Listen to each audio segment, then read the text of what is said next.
The Hall of Bonds was alive with tension. The great pillars rose like silent sentinels, carved from black stone that shimmered faintly in the torchlight. Gold filigree traced the arches, catching the firelight and casting dancing shadows across the marble floors. The air was thick with expectation, the whispered rumors of previous ceremonies echoing through the vaulted ceiling. Today was the day when fates were sealed, when bonds were chosen, and when Omega hearts were either lifted to joy or crushed in public shame. Lyra walked through the hall with trembling steps, her small hands clutching the delicate fabric of her ceremonial gown. It was pale silver, embroidered with faint runes of protection and luck, but it felt heavy with the weight of the eyes that watched her. Hundreds of noble families lined the raised galleries, their expressions ranging from polite curiosity to cruel amusement. She felt every stare like a knife. She had dreamed of this day since she was a child. She had hoped for kindness, for recognition, for the gentle touch of a mate who would accept her without question. Instead, she faced the cold, distant eyes of the alpha she had long admired, Lord Corvin. His cloak of midnight blue swirled around him as he stepped forward, every movement precise, powerful, untouchable. "Lyra," he said, his voice echoing across the hall, "I cannot accept you. You are unfit to bond with me." The words fell like stones into the still air. Gasps rippled through the crowd. Some whispered that this was cruel but unsurprising. Others murmured that it was scandalous. Lyra's knees buckled, and her breath caught in her throat. Her heart raced as shame and disbelief collided inside her. All the ceremonies she had imagined as a child, all the hopes of a future filled with care and warmth, shattered in a single moment. The world spun. Her vision blurred. She tried to speak, tried to explain herself, but no words came. She felt exposed, small, and utterly powerless in front of all those eyes. Then the darkness came, not the darkness of the hall, but a suffocating, hollow shadow that wrapped around her chest and pulled her down. Lyra fainted, collapsing forward. Strong arms caught her before she hit the marble floor. She heard a calm voice, low and steady, unlike the harsh whispers of the nobles. "Easy. You're safe." Her body sagged against him, and she felt warmth that was steady and protective. Slowly, her mind cleared enough to notice the stranger who held her. He was tall, taller than any man she had ever seen, with broad shoulders and a quiet strength that radiated even in the dim light.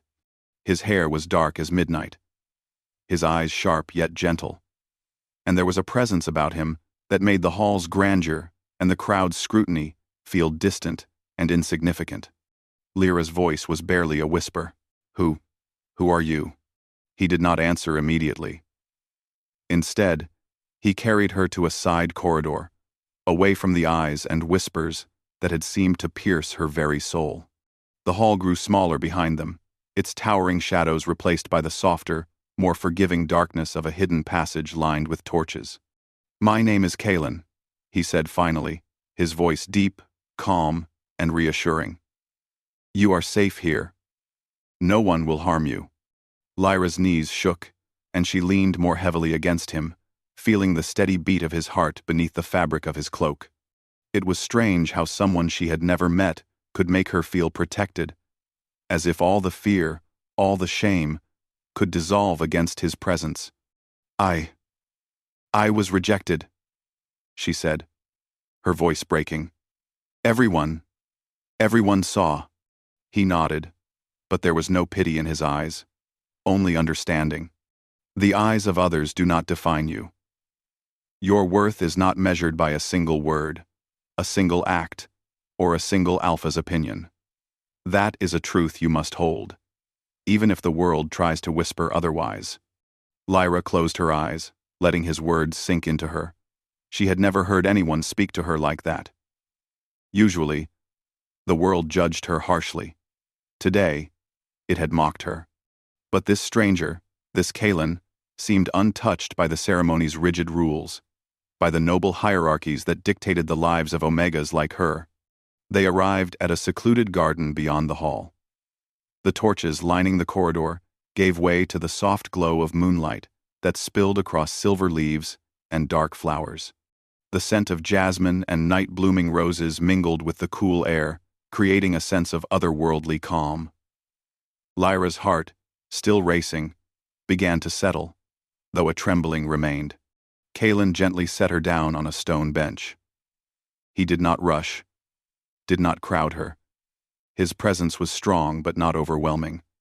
"You must not let shame take root in you," he said softly. "Shame is a poison. And tonight, you have enough strength in you to survive what others cannot forgive." Lyra looked at him, searching his face, trying to read him. He was a stranger, yet somehow, there was familiarity in the steadiness of his gaze. His calmness, his confidence, it was not arrogance, but quiet authority. He did not demand her attention, but she gave it willingly. I don't understand," she admitted. Why are you helping me?" He leaned back slightly, the moonlight catching the edge of his jaw, making him look almost sculpted, like a figure from legend. "Because you matter. And because the world needs to remember that the weakest-looking heart can hold the greatest power."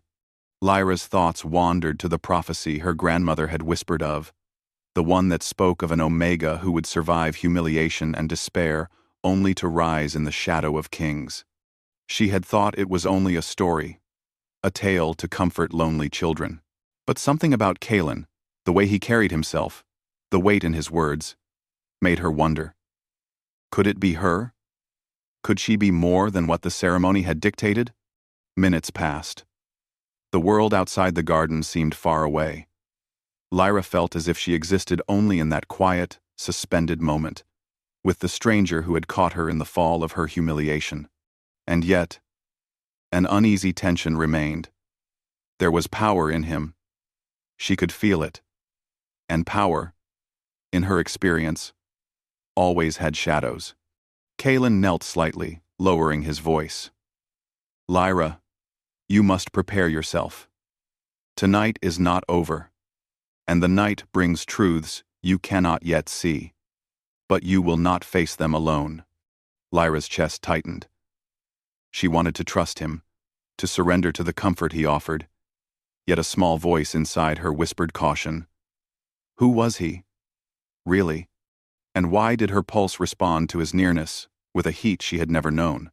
Before she could ask, the garden rustled. A shadow flickered among the trees. Kalen's hand moved instinctively, protective, and Lyra felt the sharp edge of fear spike through her. "Who's there?" she whispered. No answer came. Kalen's eyes narrowed. The faint glow that danced in their depths gave her pause, a light not natural, not of torch or moon. It was faint, but undeniable. His presence, already commanding, seemed to grow even stronger, almost as if the shadows themselves bent around him. Lyra clutched his arm, a mix of fear and fascination. What is that?" she asked.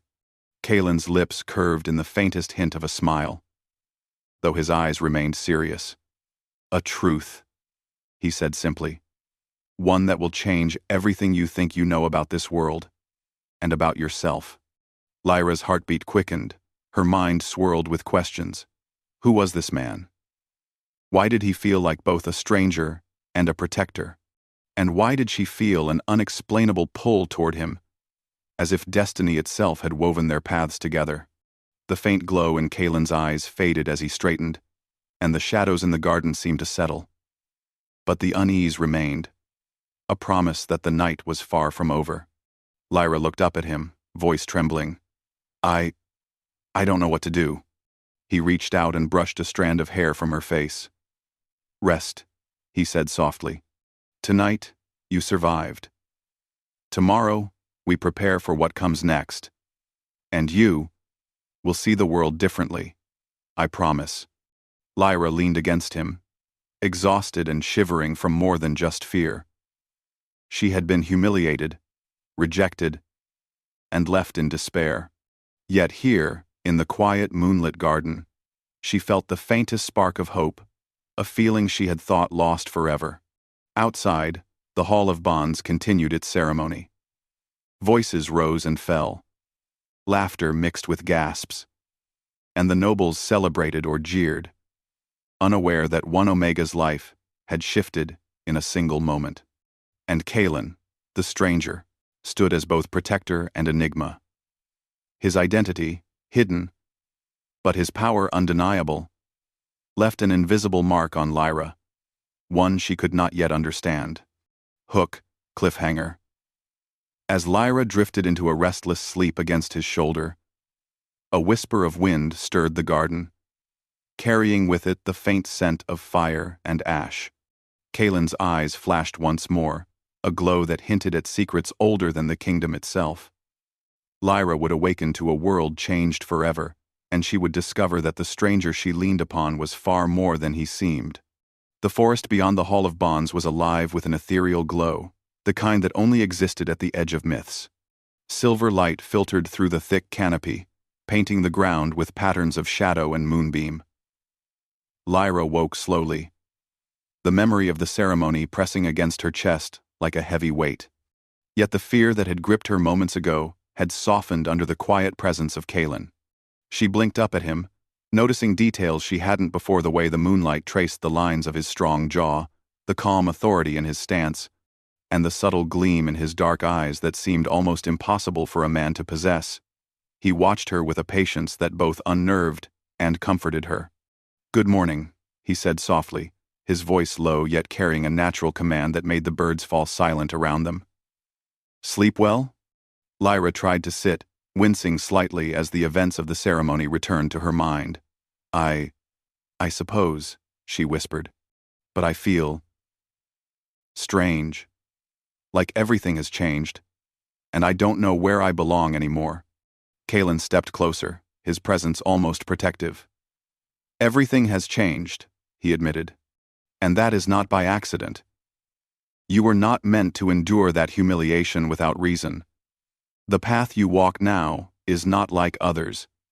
It is larger, more dangerous, but also more powerful."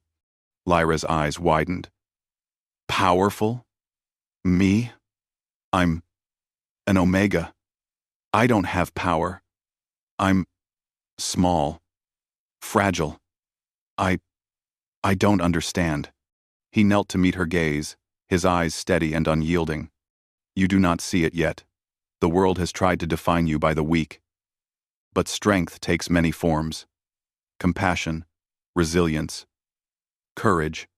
These are power as well, and you have them in abundance." She hesitated, her mind swirling with his words. Somehow, though, she believed him. There was a certainty in his voice, a promise that felt as real as the earth beneath her feet. Kalen extended his hand. "Come with me. There is more to this world than the Hall of Bonds and the judgments of nobles. I will show you a place where you will understand who you truly are and who I truly am."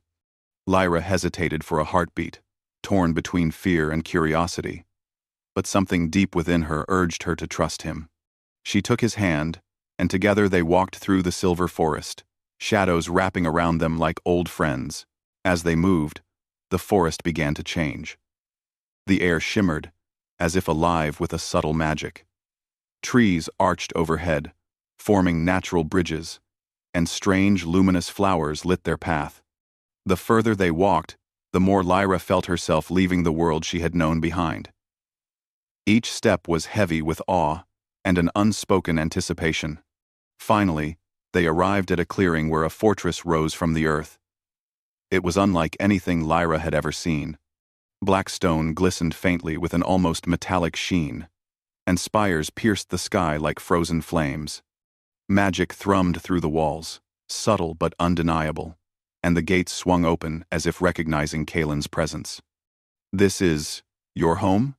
she asked, her voice trembling with awe. Kalen nodded.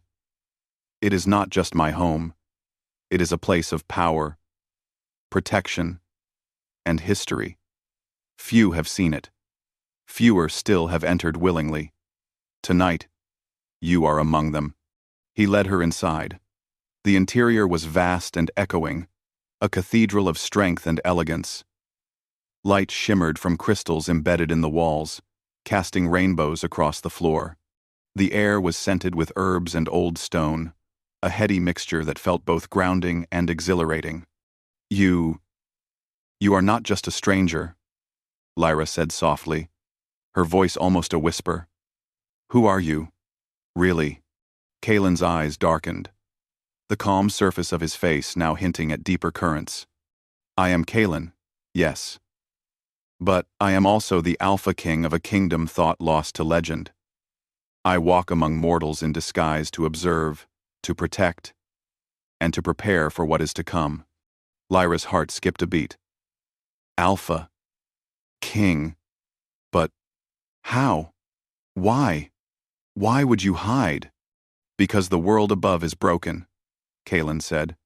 Noble houses corrupted by pride, rituals corrupted by tradition, and power used to harm instead of protect. I remain hidden, to choose the right moment, to restore balance. Lyra felt a mix of fear and awe. The man who had caught her when she fell, the man whose presence had comforted her and made her pulse quicken, was a king, a ruler of magic and power. And somehow, he had chosen to care for her. They walked through the fortress halls in silence, the weight of unspoken words pressing between them. Kaelin stopped before a large window, looking out at the forest below. You are more than you realize, Lyra. Your sensitivity, your heart, your resilience, they are rare. And in these times, rare is needed. Lyra swallowed hard. I don't feel rare. I feel small, broken, rejected. He turned to her, and for a moment, his expression softened in a way that made her catch her breath. And yet here you are, surviving what most could not. You walked through humiliation, through despair, and you did not break. That is strength. That is courage. That is power. As they spoke, the air shifted. The faint hum of magic grew stronger. A pulse that resonated deep within Lyra's chest. She looked around, noticing symbols etched into the walls, glowing faintly, as if alive. Each pulse seemed to call to her, whispering truths she could not yet understand. Kaelin noticed her attention and said quietly, You are not just an observer in this world. You are part of its future, and part of mine. Too, Lyra felt heat rise to her cheeks, though she could not explain why. There was a magnetic pull between them, a current of tension and unspoken connection that made her pulse quicken. She wanted to speak, to ask questions, but no words would come. Rest now, Kaelin said, sensing her turmoil. Tonight has been long, and tomorrow you will begin to see why you were brought here. Lyra lay on a bed of soft furs in a chamber that was both regal and comforting. She tried to sleep, but her thoughts were restless. Every moment with Kaelin felt like a question without an answer. His touch lingered in her memory, his voice in her ears, and the knowledge that he was a king, a powerful, magical king, made her head spin. Morning came with a soft silver light. The forest outside was alive with birdsong and the rustle of leaves. Lyra dressed carefully, her hands still shaking slightly from the events of the previous night. Kaelin waited for her in the hall, calm and composed, as if he had already anticipated her doubts. You are ready, he said simply. Today, you will see why you were chosen, and why your path does not end with rejection. Lyra followed him through the fortress, down spiraling stairs, and across halls filled with whispers of history and magic. Finally, they reached a chamber unlike any she had seen. It was circular, the ceiling open to the sky, and in the center, a pool of water shimmered with a silver glow. Symbols hovered above it, moving and shifting in patterns that seemed to respond to her presence. This is the chamber of reflection, Kaelin explained. Here, truths are revealed. Here, you will see the potential that lies within you, and the future you are meant to claim. Lyra approached the pool cautiously. Her reflection stared back at her, but it was not just her image. Symbols of light moved across her skin in the reflection, tracing lines of power she could not feel in her own body.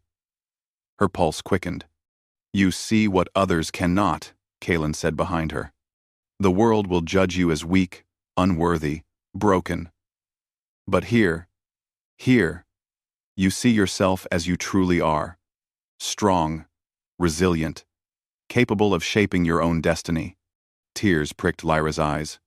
For so long, she had felt powerless, discarded, a pawn in a game she did not understand.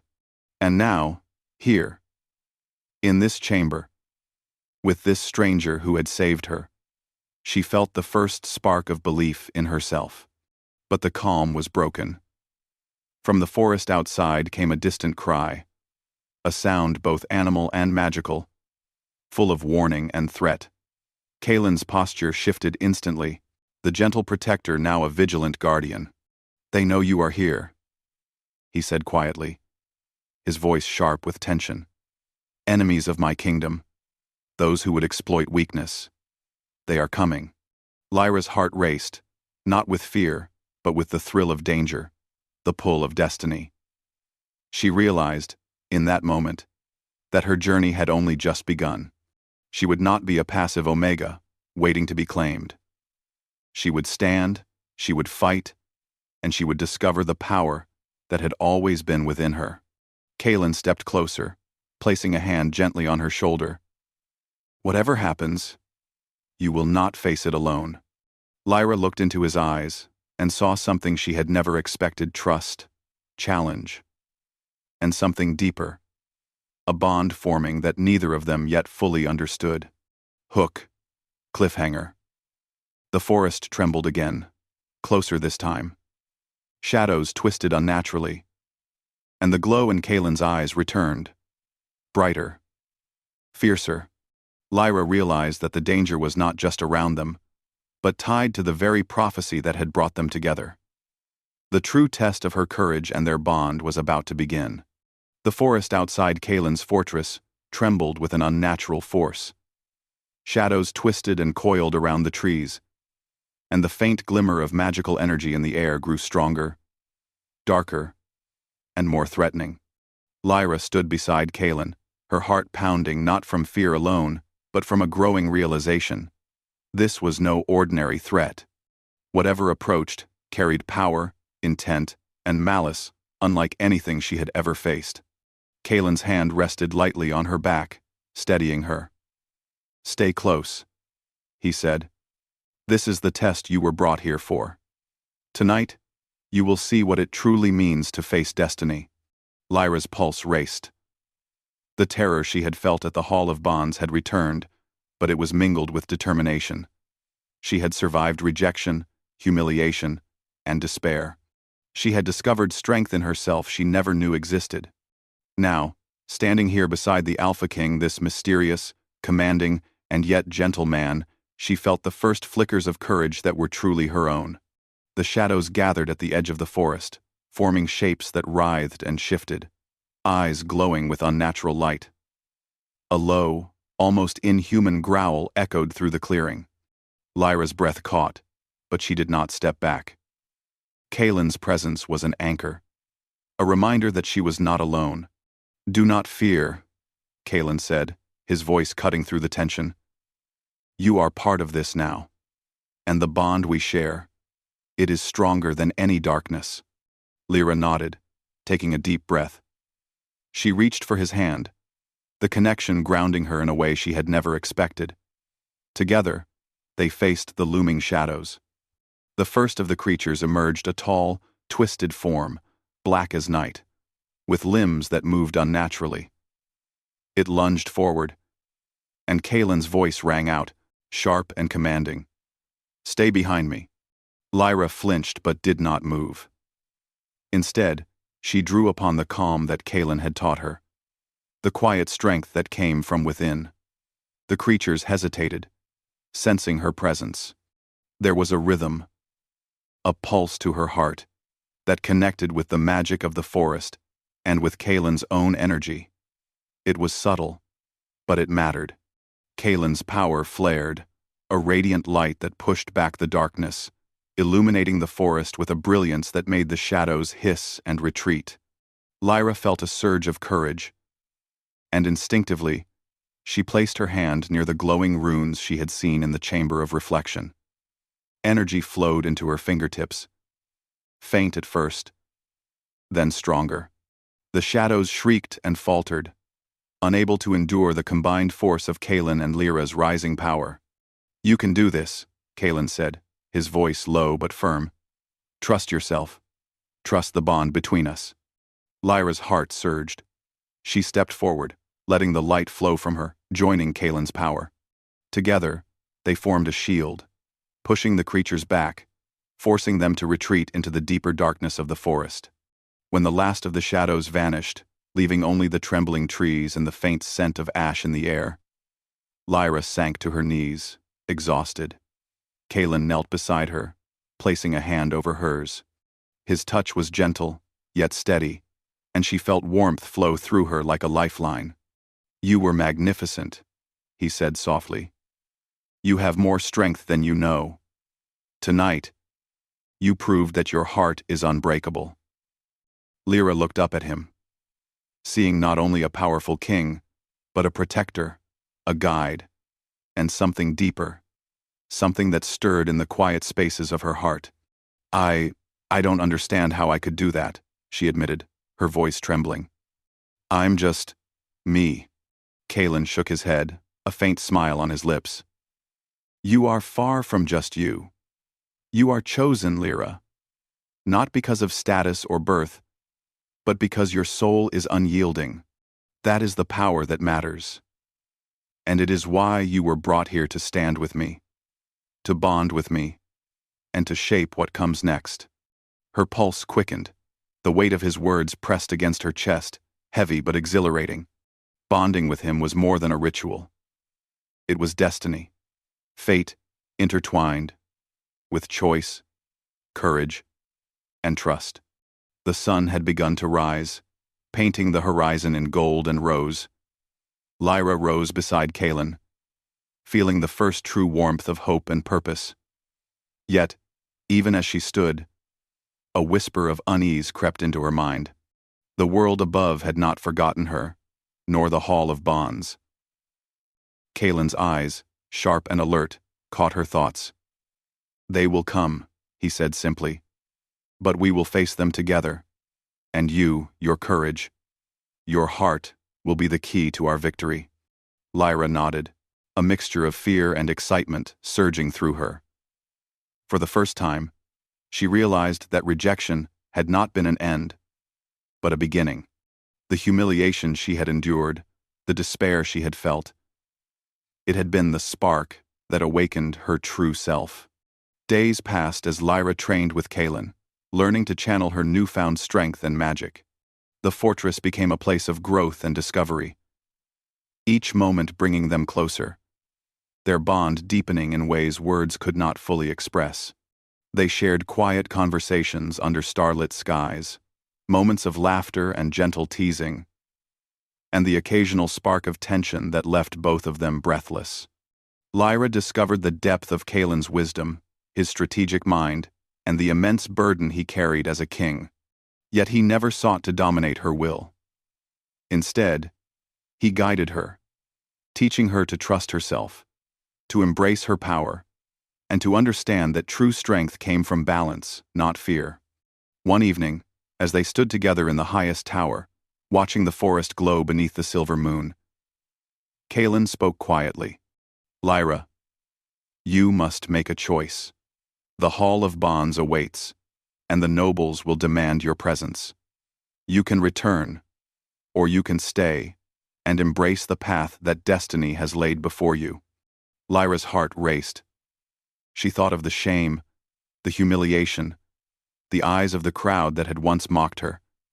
And then she thought of the nights spent learning, growing, and standing beside Kalen. She felt a new confidence rising within her, a certainty that she had never known. I choose to stay," she said finally, her voice firm, carrying the weight of conviction. "Not because I am unafraid, but because I have found where I belong, with you, with this purpose." Kalen's eyes softened, and he stepped closer. The space between them, electric, with tension, longing, and unspoken promise. "Then you are truly mine," he said, not as a claim, but as a recognition of the bond they shared. A bond forged in trial, trust, and courage. The next morning, they returned to the Hall of Bonds, but it was no longer a place of fear for Lyra. She walked with her head held high, the shadow of her rejection replaced by the light of her newfound strength. The nobles watched, some with disbelief, others with envy, as Lyra and Kalen entered together. The air was thick with anticipation as the ceremony resumed. The noble Alpha who had rejected her stepped forward, attempting to assert control. But Lyra did not flinch. Kalen's presence beside her was a shield, a declaration, and a promise. With calm authority, Kalen spoke, his voice carrying across the hall. "This Omega is not defined by your judgment. She is strong, resilient, and destined for more than you can comprehend. She stands with me, by choice, by bond, and by destiny." Gasps echoed through the hall. The rejected Alpha paled, realizing that his power and status could not undo what had been awakened in Lyra. She stepped forward, her eyes meeting Kalen's, and the energy between them shimmered. A visible bond that even the nobles could sense. "I choose him," Lyra said clearly, her voice steady and unwavering. "Not because I am forced, but because this is the path I accept. And together, we will face whatever comes next." A hush fell over the hall. The magic in the air pulsed like a heartbeat, echoing the strength of their bond. Kalen extended his hand, and Lyra placed hers in it, the connection tangible and radiant. The chamber seemed to glow, the light spreading through every shadowed corner, dispelling the whispers of doubt and fear. The nobles had no choice but to step back, their influence diminished before the undeniable force of true courage, trust, and love. Lyra had risen, not through power alone, but through heart, resilience, and the unbreakable bond she shared with Kalen. Outside, the forest shimmered, alive with magic and life. Shadows that had threatened them before now recoiled, unable to endure the light that had been awakened. The prophecy that had brought them together was not a warning, but a promise of growth, of love, and of transformation. Lyra looked at Kalen, her eyes reflecting both awe and something deeper gratitude, trust, and an unspoken recognition of the path they would walk together. You truly are the Alpha King," she whispered, her voice filled with wonder. "And you," Kalen said softly, brushing a strand of hair from her face, "are the Omega, who will stand by me through everything, not because you are required, but because you choose it. And that makes all the difference." As the sun rose higher, casting golden light over the Hall of Bonds and the surrounding forest, Lyra realized she had been transformed. The shame, the rejection, and the fear of the past had been only the first step. Now, she stood with Kalen, unafraid, unbroken, and ready to face whatever destiny held for them. Together, the kingdom, the prophecy, and the shadows of the past would test them again. But for the first time, Lyra knew she was not powerless. She was part of something greater, something enduring, something filled with love, courage, and the quiet strength that could shape the world. And as she and Kalen walked side by side, the light of the morning glinting in their eyes, the future stretched out before them, uncertain, challenging, but theirs to embrace together.